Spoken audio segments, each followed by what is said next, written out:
أعوذ بالله من الشيطان الرجيم بسم الله الرحمن الرحيم۔ آج کا سوال، کیا آپ کو پتہ ہے کہ شیر اپنی دہاڑ میں کیا کہتا ہے؟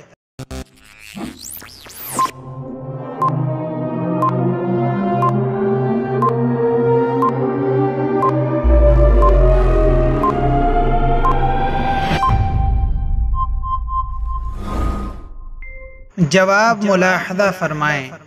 نبی کریم صلی اللہ علیہ وسلم نے اپنے اصحاب سے فرمایا کہ تم لوگوں کو معلوم ہے کہ شیر دہاڑتے ہوئے کیا کہتا ہے؟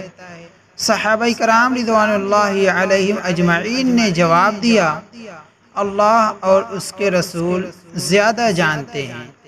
تو نبی کریم صلی اللہ علیہ وسلم نے ارشاد فرمایا، وہ کہتا ہے، خدایا مجھے کسی نیک اور اچھے آدمی پر مسلط نہ فرمانا۔ حوالہ حیات الحیوان جلد 1 صفحہ number 32۔ Subscribe now and press the bell icon. Never miss an update.